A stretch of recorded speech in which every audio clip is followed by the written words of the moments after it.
Si Aling Minda ay 8 buwan ng buntis sa kanyang panganay. Sa kabila ng pananabik niyang makita ang kanyang anak, may bumabagabag sa kanya tuwing gabi. Nakatira siya sa isang liblib na baryo sa Visayas. Isang lugar na tahimik sa umaga, ngunit pinamamahayan ng takot pagsapit ng dilim. May matandang babaylan sa kanilang baryo na nagbabala sa kanya. Maging maingat ka, iha. May gumagala sa inyong paligid tuwing hating gabi. Nararamdaman ko ang presensya ng isang aswang. Sa una, hindi niya ito pinansin. Hindi siya naniniwala sa mga kwentong katatakutan. Ngunit nang dumating ang gabi, nagsimula na siyang magduda. Habang siya ay nakahiga sa kama, biglang may narinig siyang kaluskos sa bubungan.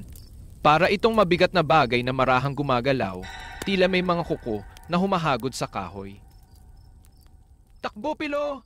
Silipin mo kung anong nasa bubong.